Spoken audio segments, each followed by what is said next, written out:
여러분 안녕하세요. 손호라인입니다. 정상 초음파 수치 정리 강의 네 번째 시간이고요. 이번 시간에는 이제 비장 초음파에 대해서 설명을 드려보도록 하겠습니다. 비장 쪽을 검사할 때는 바로 놓은 자세보다 이 왼쪽을 살짝 들어준 자세에서 검사를 진행하게 되거든요. 그래서 오른쪽보다는 왼쪽을 살짝 들어주게 되면 이 탐촉자가 진입하기가 용이하게 되면서 비장 초음파를 잘 검사할 수 있게 됩니다. 또는 왼쪽을 살짝 들고 있는 자세보다는 완전히 오른쪽으로 돌아놓은 자세에서도 검사가 잘 진행이 되거든요. 그래서 이러한 자세를 통해서 비장 영상을 잘 얻을 수 있다라고 봐주시면 되겠습니다. 다음은 측정할 때의 호흡 조절인데요. 보통 이제 간 초음파를 검사할 때는 최대한 숨을 들여 마신 자세에서 검사가 진행이 되잖아요. 그런데 이것과는 대조적으로 비장 쪽을 검사할 때는 잔잔한 호흡으로 검사를 진행하게 됩니다.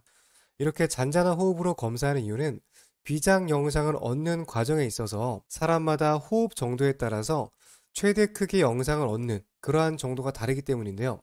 어떠한 사람은 숨을 최대한 내쉬었을 때 비장이 잘 보이는 경우도 있고 어떤 분들은 약간 들여 마셨을 때 비장이 잘 보이는 경우가 있습니다. 그래서 최적의 포인트를 찾기 위해서 숨을 최대한 잔잔하게 들여 마시고 내쉬어가면서 적정 포인트를 찾는 것이 중요합니다. 다음은 이제 부비장과 관련된 포인트예요. 액세서리 스플린, 이 부비장 같은 경우는 정상변이라고 볼 수가 있고요. 검사하는 대상을 봤을 때 약 30% 정도, 10명 중에 3명 정도는 이 비장 초음파를 했을 때 작은 크기의 부비장이 관찰되는 경우가 많이 있습니다. 이러한 상태는 이제 정상적인 변이기 때문에 크게 문제없는 상태라고 봐주시면 되겠습니다. 다음은 비장의 크기와 관련된 포인트입니다. 몸무게라든지 키에 따라서 비장의 크기가 증가할 수 있다는 점, 이런 부분들 같이 봐두시면 될 것 같고요. 예를 들어서 체중이 100kg가 넘고 키가 190이 넘는다고 한다면 정상 크기보다 조금 크게 측정이 됐다 하더라도 정상적인 상태라고 보시면 되겠습니다. 네, 마지막으로 중요한 포인트가 있습니다. 비장의 크기는 보통 이제 랭스를 측정하게 되는데요. 이 비장의 랭스는 13cm보다 적게 측정되는 것이 보통 정상적인 상태예요. 그래서 가장 긴 길이를 측정을 해봤을 때 13보다 적게 측정되는 것이 정상이다. 이렇게 봐주시면 되겠습니다. 다음은 연관되는 초음파 영상 보도록 할게요. 보시는 것처럼 탐촉자를 길게 위치한 상태에서 롱디튜드란 이미지를 얻게 되겠고요.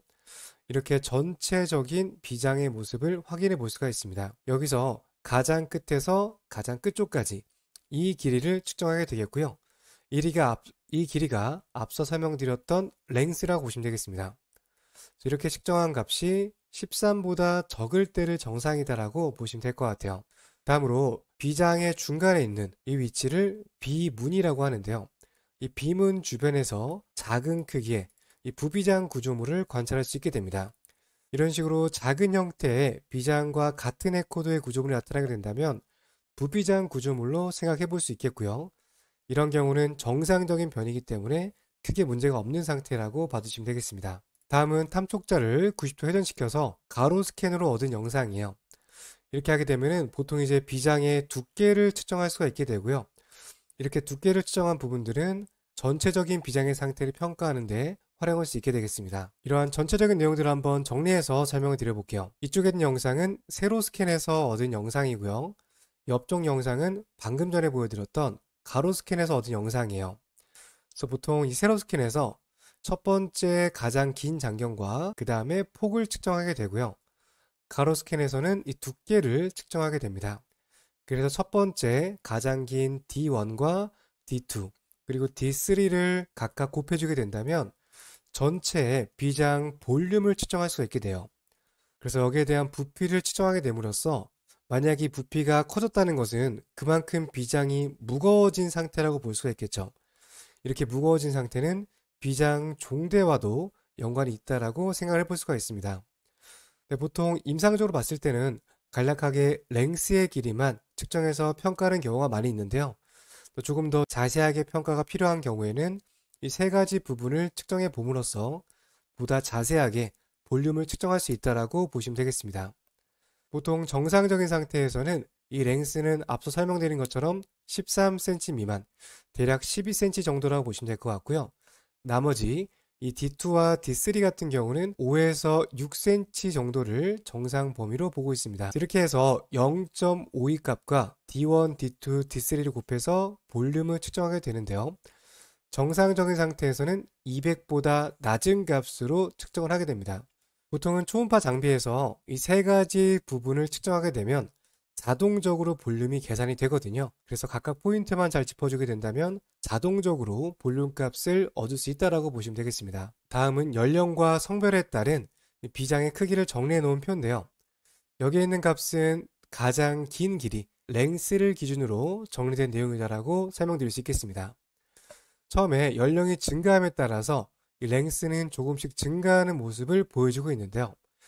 성장기가 끝나고 성인이 된 다음에는 특정 포인트를 지남에 따라 점차 감소하는 것을 확인해 볼 수가 있습니다. 다음으로 여성에 비해서는 남성의 비장 길이가 조금 더 길게 측정되는 것 또한 포인트라고 봐주시면 되겠습니다. 이러한 부분들 참고적으로 보시면 될 것 같고요.